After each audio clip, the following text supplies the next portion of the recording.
I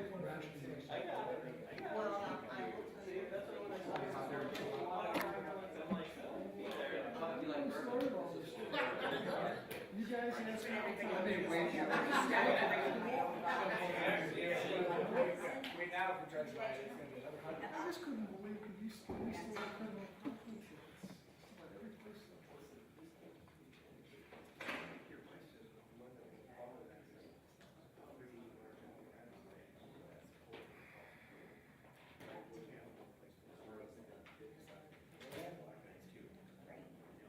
Cannot tell you the rest of the race. Only takes one.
That site is.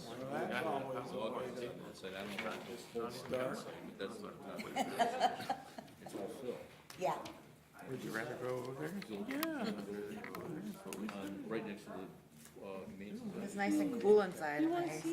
Places or prices. Made me hungry. They're eating pizza. It's not good. Stabilized. All right. Whenever you want, I think. It's already the barn out, it's already, there's this kind of. Yeah, that would be a little. Thank you for applying to this today.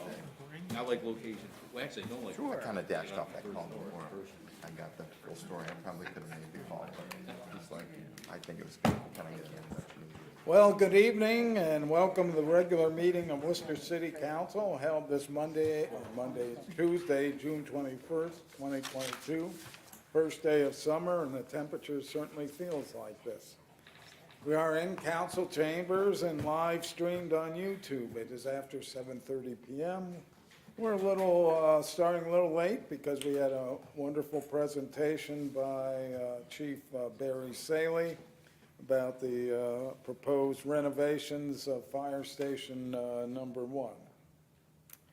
And just so everyone knows that might be watching or listening or however they get their information, because of council's summer hiatus established by the city's charter as voted by the residents, believe it or not, our next regularly scheduled council meeting will be Tuesday, September 6th, 2022, the day after Labor Day. So that doesn't mean we might not have any emergency meeting, but right now the regular meeting won't be in until September 6th.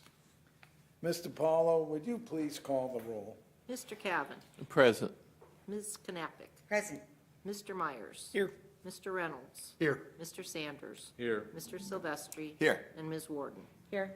Well, it's nice to see everyone. We do have a quorum. The agenda will remain as presented. And at this time, I would ask you to join the City Council in reciting the Pledge of Allegiance.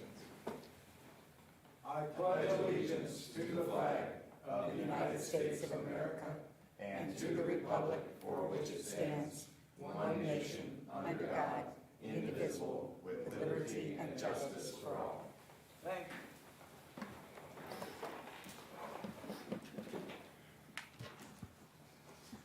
First item now would be the approval of minutes of June 6, 2022, so I'd entertain a motion.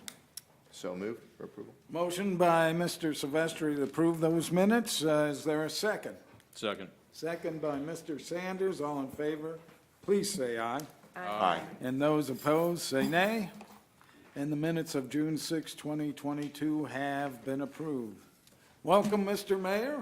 It was an interesting tour of the fire station, and like I said, a wonderful presentation about the proposed renovations. Thank you, President Beitendijk and council members, for taking some extra time and doing an actual in-person tour of the facility. I think probably you all knew it is an older building for us, but it is still in good shape physically.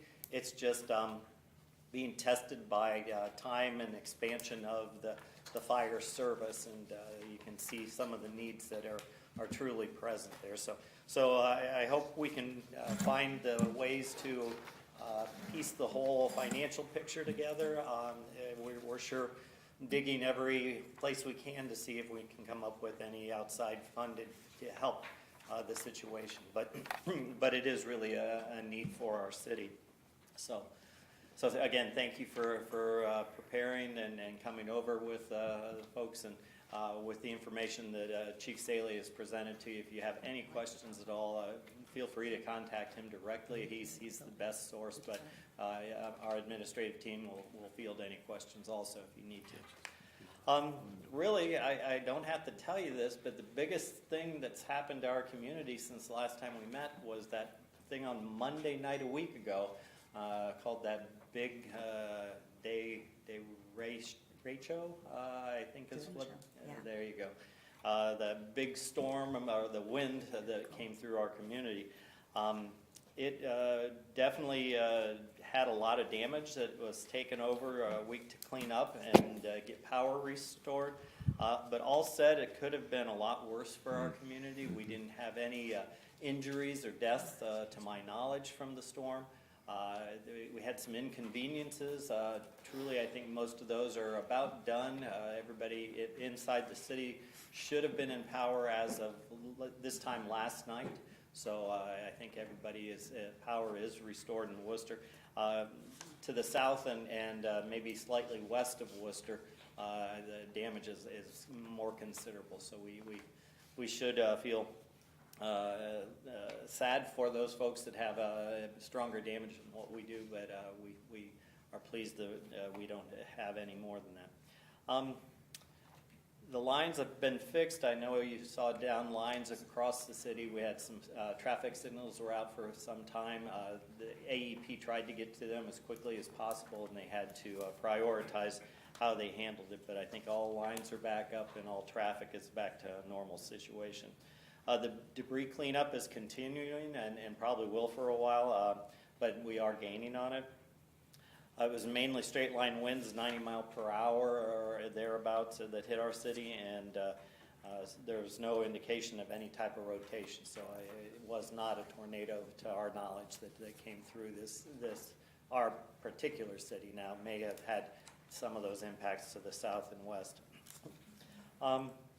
Wanted to say thank you to Chief Saley for leading the conversation tonight. I think he did a really nice job of pulling that information together and having the team there. And you got to see quite a few of them. They have a meeting going on this evening, and but it was nice to have everybody sort of in the building and they saw you as council people there checking things out and knowing what was on our agendas for the future, and that's a good thing. And you got to see them as a group together, and that's sort of a rarity because usually you see them in 3 different shifts or pieces. So that was a nice occurrence.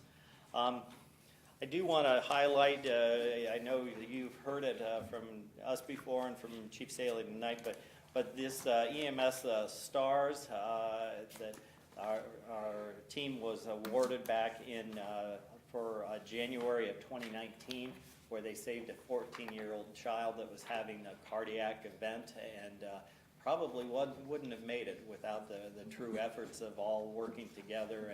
And I know Chief Saley explained all the teams that did come together to make that happen. But specifically Christopher Hawkins, Mike Mogg, Kristen Brockway, Don Smith, and Scott, our assistant chief, I'm sorry. Piper. Piper, thank you. Thank Apologize, I went brain dead there for a second. All sort of played a part in making that happen, and they're to be congratulated.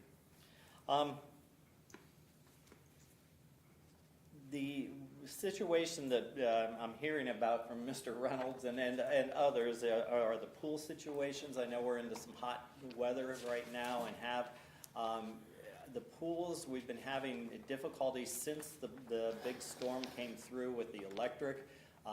So we ran into difficulties, thankfully not with Freelander pools. So Freelander, I think, has been up and open full through the whole time.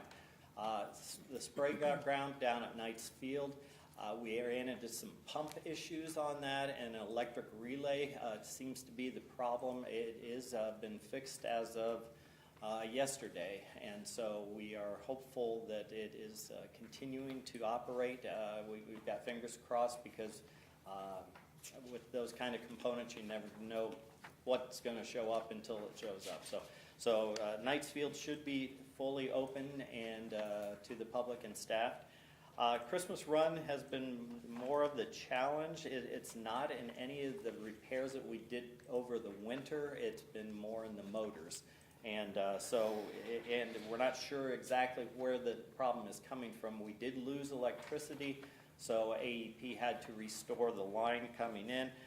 It may be a transformer on that line that is causing us some issues, or it might be the line itself. So the electric feed is working at the moment. But the motors we're still investigating. It may be in one of the motors itself. We may have dropped a leg. It's a 3-phase motor, and we may have dropped a leg in one of those, and that's why it's been acting erratic. But until we can get all the pieces, parts in place, we're still investigating. But the last report I had is late this afternoon is everything is still running, and we are planning on opening back to normal situation as soon as possible. Lastly, the 4th of July Independence Day celebration is coming up in about a week or so's time. Thanks to the Worcester Exchange Club and Foundation for helping to raise the funds again this year. Thank you, President Beitendijk, and that group that you are a part of, and I'll tell you, we couldn't do it without the efforts of that group, and specifically I have to point out Gilning, who has really been a champion of our fireworks for forever, and so a huge thanks go to them for putting on the reverse raffle, where they raise a lot of the funding that goes into our fireworks and make it happen. Along with the Exchange Club, the Rotary Club has been donating in, and then the City of Worcester does a lot of the in-kind donations. Our police, our fire, our maintenance, our engineering team, all play parts in putting on the fireworks there. So with that, I wish all of you a good meeting. It will be our last regular meeting until September, as President Beitendijk says, unless we have to call a special meeting. And we in some ways, we hope we get to call a special meeting, because that means a few of the pieces that we're still working with are starting to fall into place. But yet to be seen, and we'll let you know if we have to. So I'll turn it back over to you, President Beitendijk. Thank you, Mayor. And I'm wondering, because you brought it up, I know some of the traffic lights were out, and I'm wondering if you could, since the Daily Record isn't here. I'm wondering if something can go into our water bills to remind people when the traffic lights are out, it's a four-way stop. I can't tell you how many people I saw blowing through traffic lights without even thinking about stopping. So maybe some re-education from some of those whose driver's education they don't remember because they don't remember or they just weren't paying attention when they had that part. So just something, it just appalled me what I saw. Sure, we'll get that in one of our bills. Yeah. Hopefully we won't have another event like that. Yeah. Just in case, if it causes one person to stop. And I don't think we have any petitions tonight. And certainly no one signed up to speak from the public about agenda items. We did have a safety committee meeting. Do you want to give a brief synopsis of it? Although we Sure, we touched had- on it, but you chaired it, so All right. I turn the floor over to you, Mr. Cavan. Thank you. We had a splendid presentation from Chief Saley. We toured Station 1 here on North Market Street. A lot of things were pointed out. As he had said, the bones of the building are great, but it is an aging facility. There is a lot of upgrading that does need to be done. It was pretty obvious, but we will look over the copy of the PowerPoint that he passed out, and we will further educate ourselves. I would encourage all council members, if you have any questions, please contact Chief Saley. Thank you. Thank you. And I should say, too, that Fire Station number 1 is 61 years old, and once again, it is reflective of how well this city maintains not only its equipment, but physical buildings. That we've gotten 61 years of use, and we'll probably extend it another 60 years as with the renovations and probably tweaking as we go down the road. So I certainly appreciate the efforts of everyone that works for this city. Okay, no public hearings, no unfinished business, so we've got 5 items of the agenda before we can start our summer vacation from council chambers. And the first item will be presented by Mr. Sylvester. It's budgeted. It's resolution number 2022-23. And Ms. DiPaolo, would you please read the title? Resolution number 2022-23.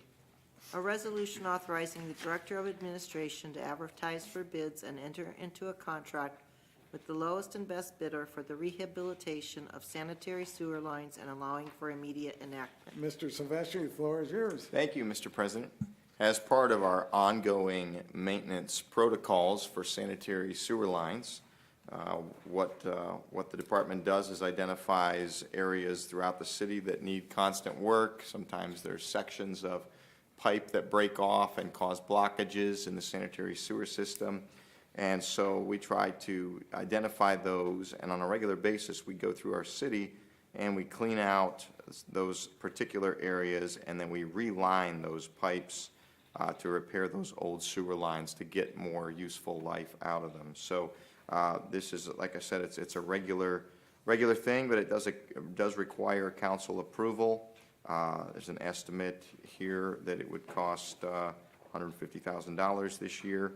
And we get a couple things for this. It reduces our maintenance cost, and then also it limits the infiltration of sanitary sewage into the groundwater. So we want to try to do that for those reasons inherent to those two things. So we all want to hang on to our maintenance dollars, and we know it's not good for the environment to have that kind of water leaching into the ground. So. Also, this helps to reduce the risk of backups. So, and that's both in the mains and in the lines, and then also that could affect the residents as well. So, if there are any specific questions, Roger is in the audience tonight. And I know I do not have to request suspension of the rules, so with that, I move for adoption, Mr. All President. right, motion to adopt by Mr. Silvestri. Is there a second? Second. Second by Mr. Myers. Any questions? Roger's here to answer them. I guess I'll ask, is this the type of, what we've done in the past? Is this where they run a thing, like a plastic in, and then they run like steam to Correct. solidify it? Correct. Okay, I've learned a few things on my time in council, I guess. It's less expensive than to dig it up. Sure. To replace it. Makes sense. And we do it, we try to do it every year. Yeah, I know this is basically an annual thing to identify sections and get some additional useful life out of them. Very, very clever idea. When we do it, Roger, how long does that particular process last typically? Oh, decades. Okay, What, marvelous. yeah. Money well spent. It doesn't state any specific locations in here. Are there, neighborhoods or parts of town that are gonna be more of a focus for this? Yeah, Cohen, Miller, Wellesley, Eastern, and there's a section, between Keene and Ida Sioux School that has a lot of I&I, so those are the main areas. Thank you.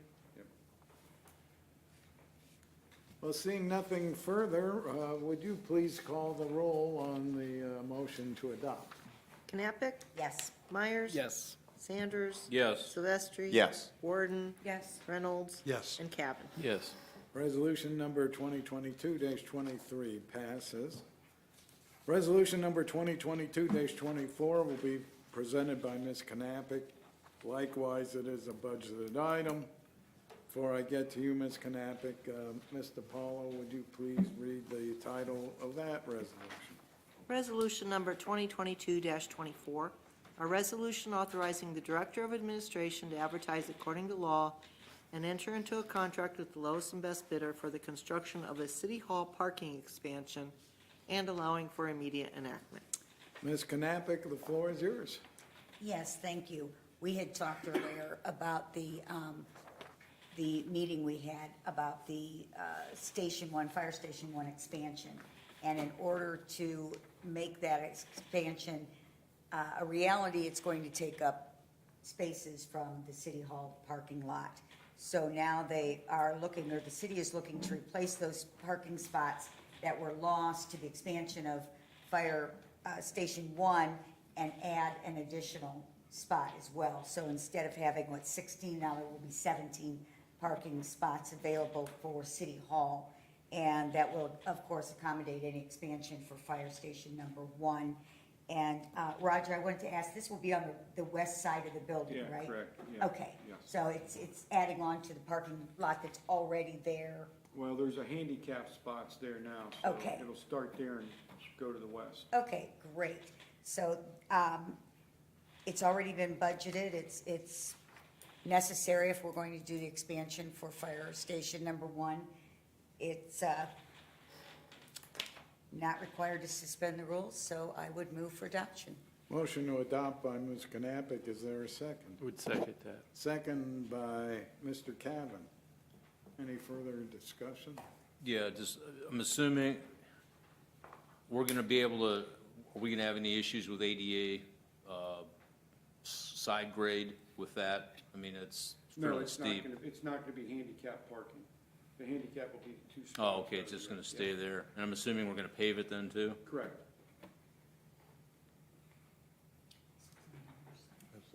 Okay, so it's on the north side, not the west side. Correct Oh, myself. I'm sorry, yeah, north side. Yeah, Going west. okay. Thank you. All right, Mr. Silvestri. Yeah, one quick question. We're not obligated, if it's for City Hall or the fire station, we're not obligated to make every 10th spot green space, are we? Oh, absolutely. Okay. Yeah. I thought that was the case, but I noticed in the renderings for the fire station that it was not the case. So I didn't know if that had changed. Unless we ask for variance. Yeah, in the renderings, just so you're aware, it's not I like don't think that. we'll So be doing that. I thought maybe I missed something, but yeah, last I knew, every 10th spot had to be. Okay. Yeah, and we've already made provisions for that in these 17 spaces we'll be Correct, yeah, putting we're in. planting trees and there's one island. Thank you. There's nothing further. Mr. Paulo, would you please call the roll on the motion to adopt? Myers? Yes. Sanders? Yes. Silvestri? Yes. Warden? Yes. Reynolds? Yes. Cavan? And Yes. Knappich. Yes. Resolution number 2022-24 has passed. Brings us to resolution number 2022-25. It'll be presented by Ms. Warden. It is slated for 3 readings. But before I get to you, Ms. Warden, I will ask once again, Mr. Paulo, would you please read the title?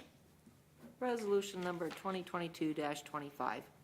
A resolution authorizing the Director of Administration to enter into a cooperative agreement with the Ohio Department of Transportation for the sponsorship of a funding application and providing for immediate enactment. Ms. Warden, the floor is yours. Thank you. So as we all know, there's been an increase in commercial development in the northeast part of our town. And with these facilities, obviously comes an increase in traffic, especially truck traffic. This resolution authorizes the Director of Administration to enter into a cooperative agreement with ODOT to apply for funding through the State Safety Board to construct a roundabout at the intersection of 585 and Geyers Chapel Roads. Should this application be accepted, ODOT is committing to fund 70% of the construction costs for the project, which would take place not until 2026. The total estimated costs for this project are $1,881,000, with ODOT covering a little over $1.3 million of that. The Ohio Transportation Improvement District funding $250,000. Ohio Jobs and Commerce committing to another $250,000, and the city then being responsible for the remaining $45,000. So when it's all spelled out like this, it seems like an opportunity that we probably shouldn't have. And because applications for this money are due to the Safety Council by late August, and council will be hopefully enjoying its summer recess, I'd like to move to place this resolution on third and final this evening. Okay, motion to suspend the rules by Ms. Warden. Is there a second? Second. Second by Mr. Silvestri. Would you please call the roll on the suspension of the rules? Sanders? Yes. Silvestri? Yes. Warden? Yes. Reynolds? Yes. Cavan? Yes. Knappich? Yes. And Myers. Yes. The rules have been suspended. Ms. Warden, I turn to you again. I move to adopt, please. Okay, motion to adopt by Ms. Warden? Nope. No? I was just looking at you. Oh, okay. I thought I misheard because my hearing on this side is not good, and Ms. Warden has been particularly soft-spoken tonight. I feel like I've been that way all week, sorry. Well, I thought I the heat. misheard you. Nope. All right, so, motion to adopt by Ms. Warden, is there a second? Second. Second by Ms. Knappich. Any further questions or discussion? Seems like an application for, in essence, free money, which really isn't. It's our return of some of the tax dollars we've sent to Columbus, but in essence, we're not gonna be out of pocket, so I don't think there is any reason to beat this dead horse, other than ask you to call the roll on the motion to adopt. Sanders? Yes. Silvestri? Yes. Warden? Yes. Reynolds? Yes. Cavan? Yes. Knappich? Yes. And Myers. Yes. All right, resolution number 2022-25 passes, and we'll keep our fingers crossed. That brings us to resolution number 2022-26. It's, again, Ms. Warden's resolution, and it is also a 3-reading, slated for 3 readings. But I will ask Mr. Paul to please read the titles. Resolution number 2022-26. A resolution authorizing the Director of Administration to enter into a contract with Sesso, Inc. for professional design services related to the Oak Hill Milltown Roundabout, appropriating the necessary funds and allowing for immediate enactment. Ms. Warden, the floor is yours again. Thank you. I'll speak up this time.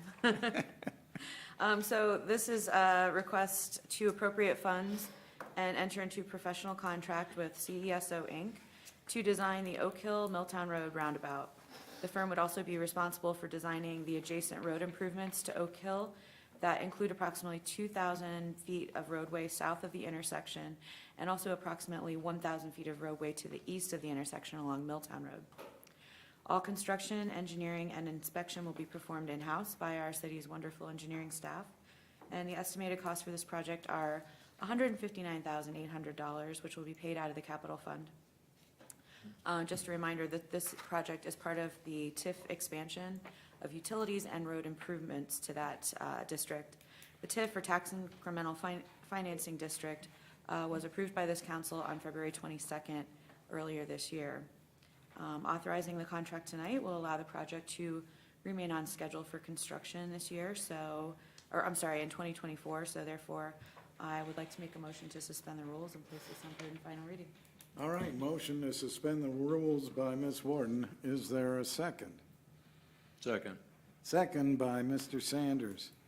Mr. Paulo, would you please call the roll on the suspension of the rules? Silvestri, Yes.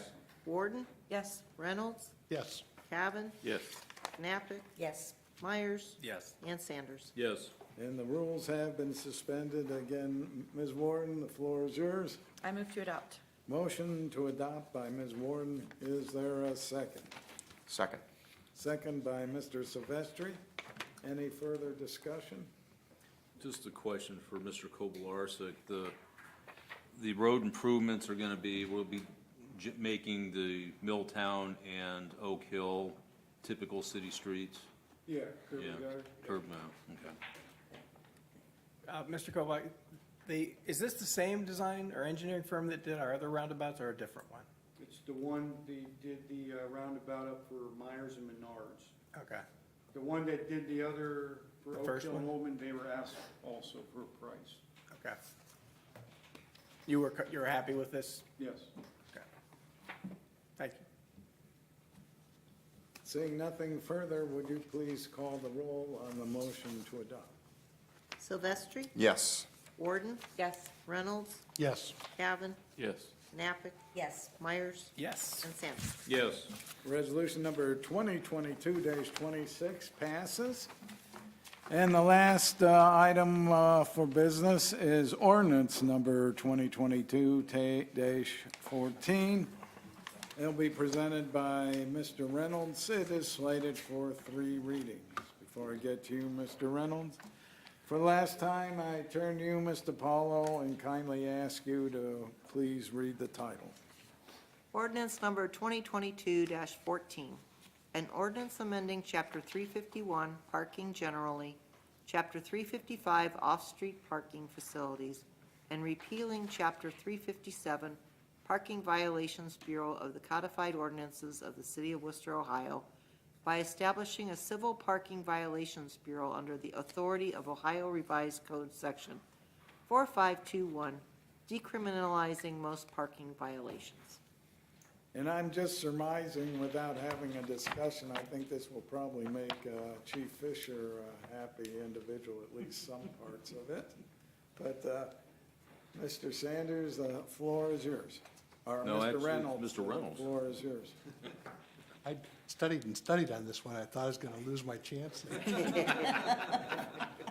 Well, I appreciate you doing your homework. Well, thank you.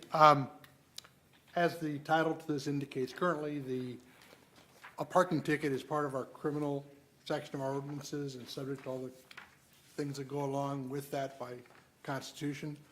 Ohio Revised Code gives us the option of making it an administrative matter and decriminalizing it, and which has a number of advantages, as indicated in the title of the article. A lot of cities, and I understand the majority of cities, have taken advantage of that opportunity to decriminalize this. And as part of that, it calls for us to establish a parking violations bureau that would handle these administratively. There would still be an opportunity, like any type of administrative function of the government, there's still an opportunity to take it to judicial review in the rare cases when that would happen. And I'm sure even though it's a $25 fine, I think, except unless it's a handicap space, there would certainly be instances, I'm sure, where somebody would fight that $25. But nonetheless, there should be great savings to the city to do this, and to Chief Fisher and his staff, some great time savings as well. And I guess I don't want to go any further into the weeds on that. To some extent, we have Mr. Scavelli and Mr. Gibbons prepared to do that, because this came from them. And as I understand, Mr. Gibbons particularly has got some experience with this, and from Solon, I think? Stowe, I'm sorry. So,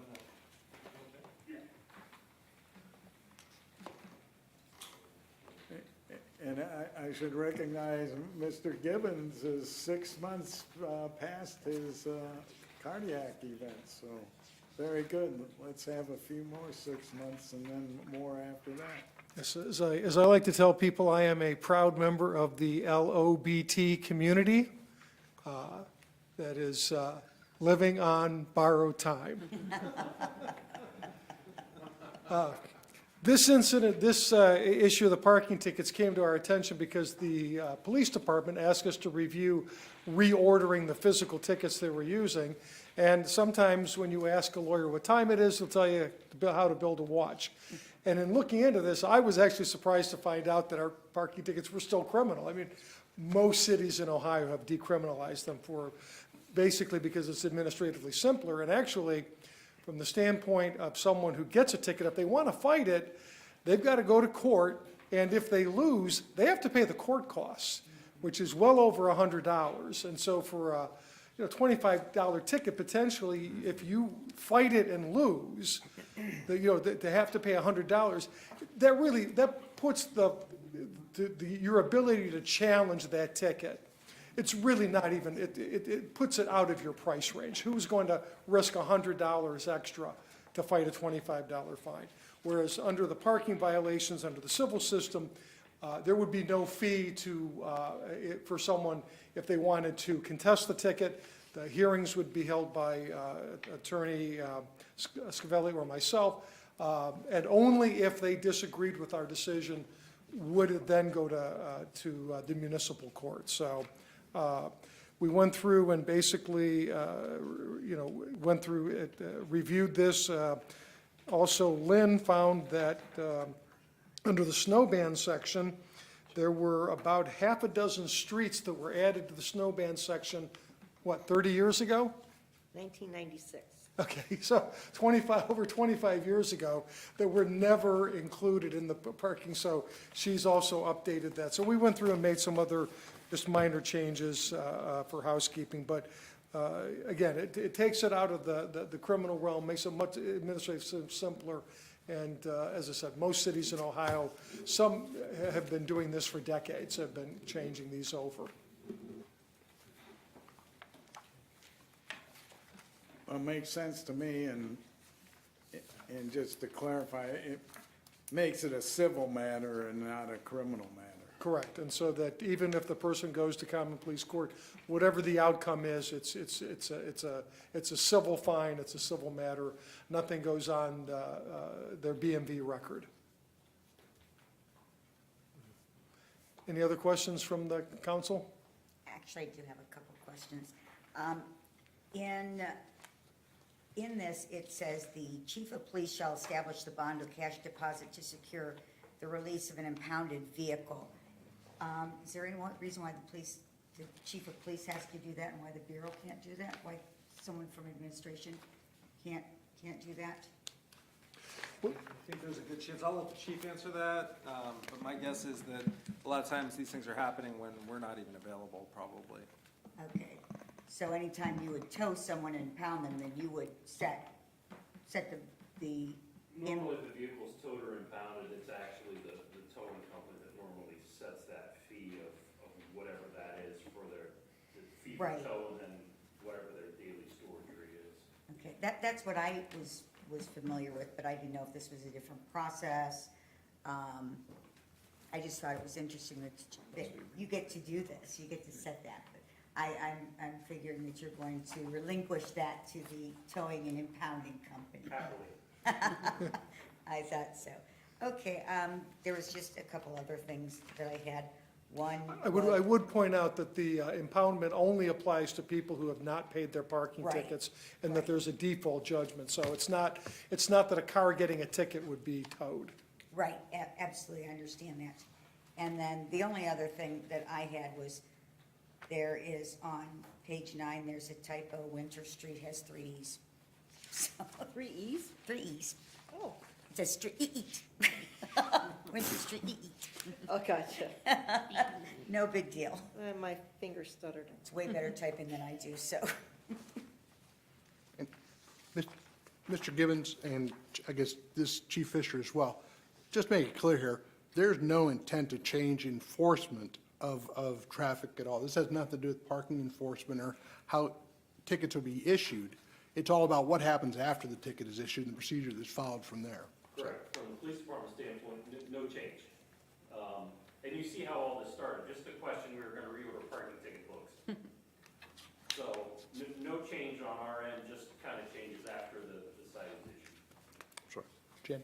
So I have something that might actually change that response that I noticed. This regards, or is with regard to a resident that has been calling, and Matt, we spoke about this last week, and I also had assistance from Captain Nadoma, but there's a vehicle that has been parking along Spink Street, and not to get mired into the details of it, because I think it's been resolved, at least temporarily. But there seems to be a little bit of confusion in the language about the definition of a commercial vehicle. So after speaking with Mr. Scavelli this afternoon, I would like to propose an amendment to this ordinance, basically to add into section 351.16 a reference to section 341.01, which unfortunately we don't have in front of us this evening. But Mr. Scavelli, perhaps you could enlighten the rest of council as to what the change would be? Sure. So when Ms. Warden asked me today about how she could effectuate the change she's looking for, I think it could be as simple as adding in a reference to the commercial vehicle definition that's in, I think, 341, I can't remember. .01C. .01C. And I think that would be more than sufficient to address the concerns that she's looking at within the commercial vehicle prohibition. And since we're working on this ordinance sort of as a whole, or the entire section sort of as a whole, we could make that change, I believe, or we could do it as a separate piece of legislation. Yes? While we're on the subject, I don't know if you maybe received a call from the same citizen, the same resident up in my ward. Somebody was talking about the same thing, a commercial vehicle being on street. Mr. Schwarzkopf? Yes. Yes. Overnight, so. I have talked with Mr. Schwarzkopf as well. Part of the things that he brought to my attention also included commercial vehicles, and sort of led to a reevaluation of the one section that we've also changed in here that has to do with commercial and/or recreational vehicle parking on residential streets. So I believe that the changes. Which section was that? That section is. 351.21. .21, thank you. Thank you. This had been a rather controversial piece of legislation back when it was first added. The changes to it, I think, are minimal.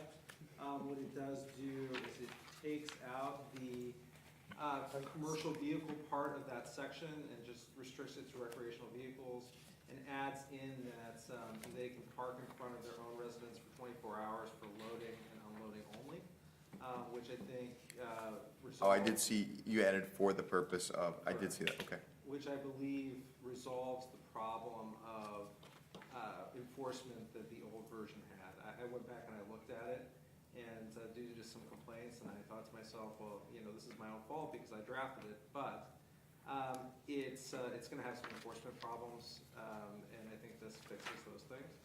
And so I would ask City Council to consider that when they pass it, if they do.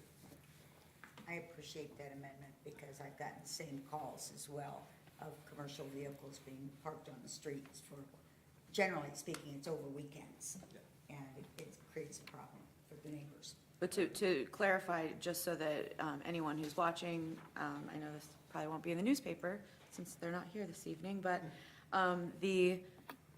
now the definition will include 15 passenger plus one driver vans or buses that would also fall under the commercial vehicle classification, which currently basically just lists a weight of a vehicle, at least in the section that we're discussing this evening.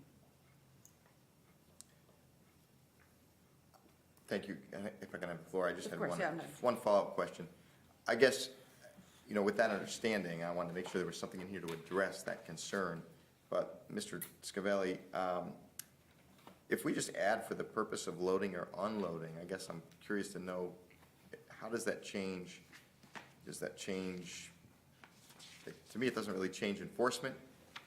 I can explain what I foresee and what I thought the problem was. Okay. So the question that we had brought to our attention was there was a commercial vehicle in particular parking on a residential street, and this was a milk tanker truck. And it was essentially a small Nightly semi-milk tanker truck, the same person that you talked to. And when looking at what we could tell them to do, the problem is we had 24 hours in there with the idea of loading or unloading. Mostly for recreational vehicles. I don't think we were foreseeing it to be used by commercial vehicles because the commercial vehicles themselves have to be there, they can be in there in the day, but then they have to leave, and so they can only park every other day in front of the house if they were gonna follow our law. The problem is right now, they could, if they really wanted to push it, park every other night on that street. And we really couldn't do anything about it because we could say, well, 24 hours, here's your ticket, but if they leave the next day and then they come back the following day and leave the next day, the way it was written, that would have been okay. And that's really an enforcement problem and really just a silly rule that happened inadvertently. And I think that what we put in there will address it because right now, if the person isn't loading or unloading or doesn't look like they're loading or unloading, then they probably could get a ticket in that situation. So I think this solves it, plus it takes commercial vehicles out of it completely.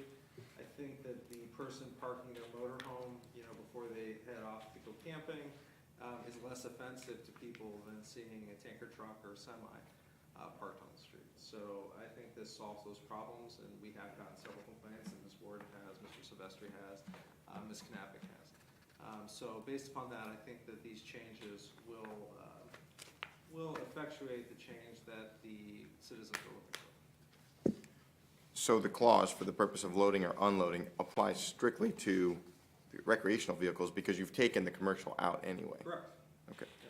But I guess as it stood, I can't understand how this commercial vehicle was allowed to remain there every night anyway, It couldn't have remained there every night, but it could have remained there every other night. every other night. Have we enforced this, have we done any enforcement? We have, but the problem is that if we did, then we could tell him to leave, but then if he was there every other night, I get that part, I yeah. don't think we could have stopped him. I didn't hear any feedback that this person was being that diligent as to only be there No, every other night. that's true, and we could go talk to them at this point, but, Okay, I have talked with the complainant, and I think he's satisfied with what's going on. okay, perfect, thank you. The only last question I had, I didn't want to forget, is it necessary to have section I under, or subheading I should say, under section 351.98, the Parking Violations Bureau? It's actually page 16 of the handout. Is it necessary to leave the door open to fine the citizen $25 if they don't show up for a hearing? Well, I believe, Kevin, correct me if I'm wrong, but I believe that's the default judgment section, correct? So they don't show up for the hearing, and so they're gonna end up with a default judgment. So it's no different than if you don't show up for any other civil kind of case. So if someone sues somebody and then that person never answers, they can ask for a default judgment, and the court will enter a default judgment on behalf of the complainant. This basically works the same way. Okay. Now, if it's criminal, it doesn't work that way. They can put out a warrant, or they can suspend your driver's license, Right. but there's no fine until you plead guilty or found guilty. In this case, we can enter the default judgment and then send it to collections if they don't pay.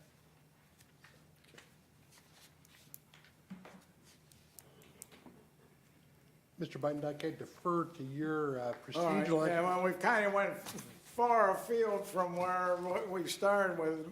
We have a motion to amend on the floor by Ms. Warden, and I would be looking for a second to the amendment as she proposed. I'll second that. Second by Mr. Cavan. Any further discussion specifically on the amendment. My only question was that I was planning on leaving this on first reading anyway, and I have no problem voting on that amendment tonight and approving it, but I guess I'd really kind of like to see the administration go back and take these comments, fine tune them. We have 2 months to go over this then, and we can, you know, it comes up. When will we be out of tickets?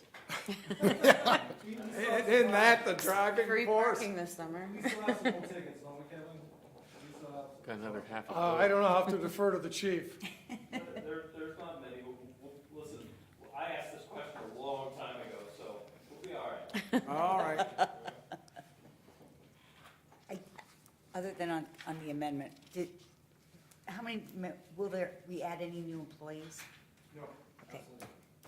The police All will right. enforce the same way as possible, or as usual, and myself and or Mr. Gibbons, depending on availability, will handle any of the hearings that need to happen. Thank you. Well, why don't we vote on the amendment and then have it on, and then consider having its first reading with a direction to the law director to propose or prepare a revised ordinance incorporating the amendment. So, with that, assuming it passes, so assuming that That works for me. meets with everyone's approval, then I would ask that Mr. Paulo take a roll call vote on the amendment to include the change as proposed by Ms. Warden. Warden, Yes. Reynolds, Yes. Cavan, Yes. Knappich, Yes. Myers, Yes. Sanders, Yes. and Sylvester. Yes.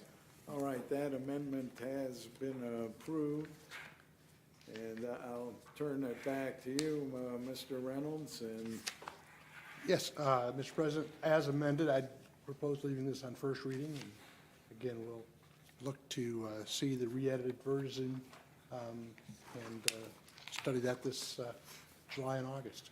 okay, yeah, everyone can take a harder look at that, and we'll revisit it in September, and I would probably advise that, plan to vote on it the first meeting back after our vacation. Because by then, if after 2 months you need further time to review it, I'm not buying it. And also, I mean, all joking aside, I mean, even though we're not going to meet, I'm sure Mr. Scavelli, Mr. Gibbons, and myself, if people have concerns or thoughts or comments about it, we don't Yeah. wait till September to talk about them, so. Right. Feel free to pass those along. All right. Yeah, and any questions anyone has, feel free to give myself or Kevin a call, and we're happy to, any concerns that you have, we're happy to talk to you. Except just don't bug Mr. Gibbons when he's on vacation on Kelly's Island. That. All right, that brings us to the miscellaneous portion. There's no one signed up from the public, so we're now in the council's portion, and we'll start with Mr. Reynolds.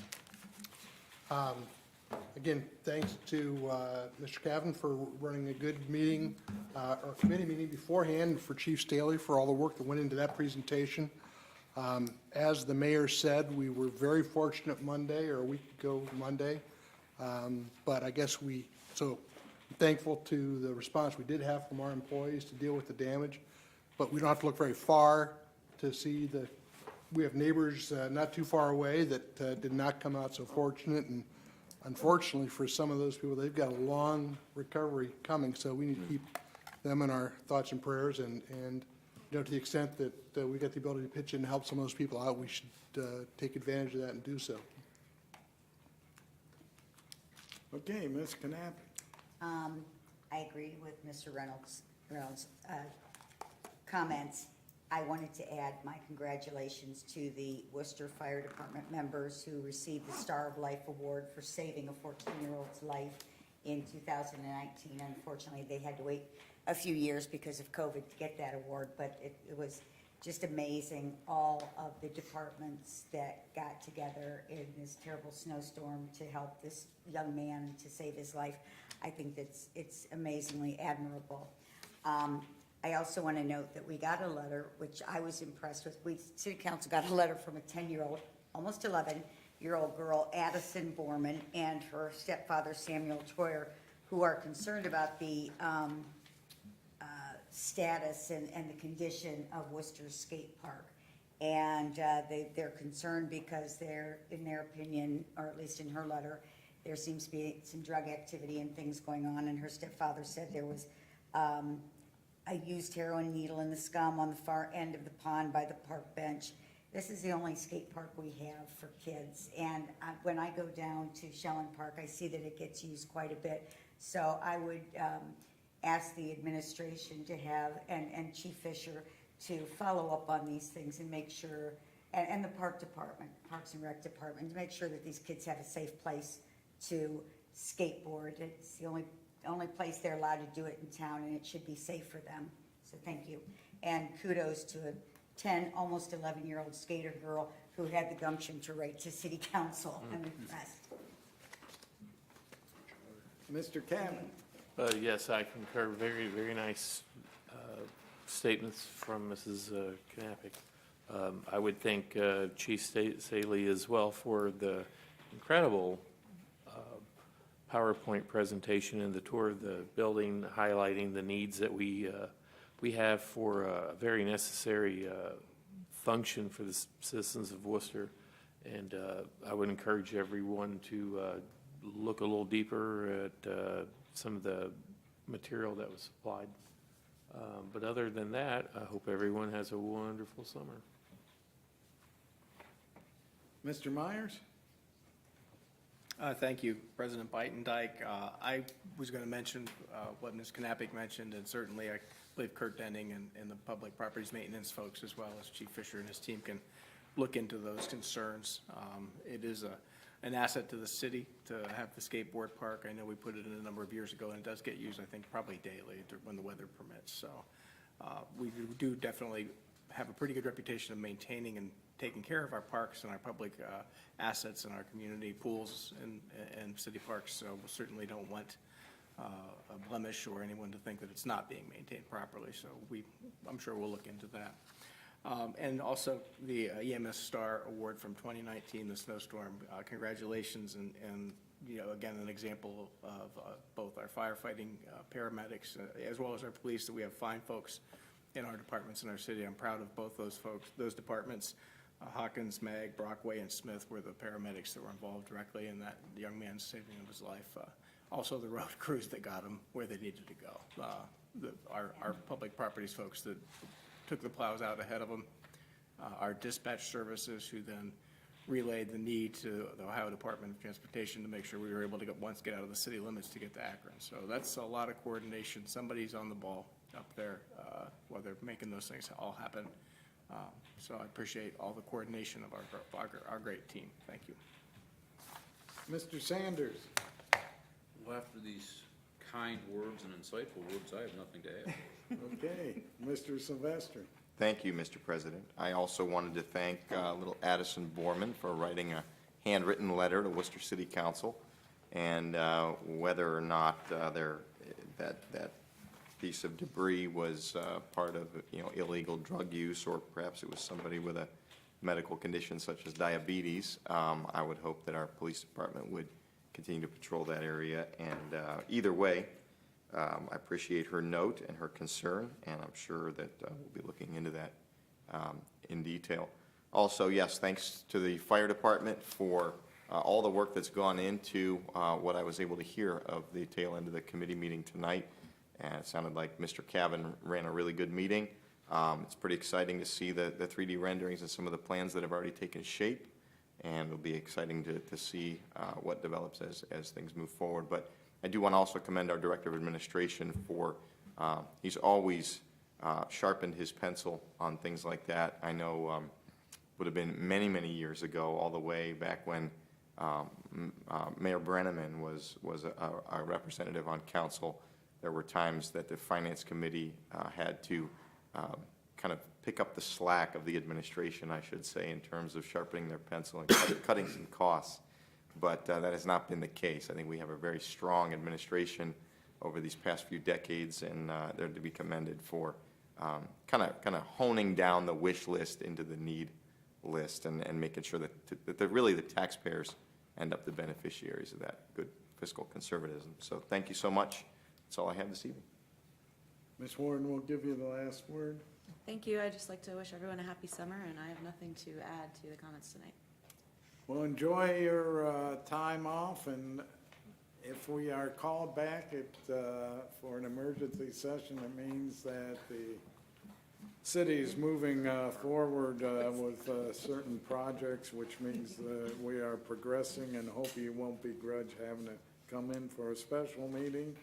And in the meantime, hopefully you stay cool, because summer has started off with a nice little heat wave, and I hope everyone's safe and sound on the 4th of July, and they enjoy celebrating our nation's independence. And I see Mr. Silvestri's moved to adjourn. Is there a second? Second. Second by Mr. Miners. All in favor, say aye. Aye. We're adjourned. Have a good summer, everybody. Oh, it's warm. I had Andre turn this thing all the way over to cool. I agree, it is warm in here. It is warm. It is always warm in here. I'm not sure whether that's a fallacy in the HVA design or whether that's a desire to get us the hell out of here sooner. Could be a little bit. I never heard the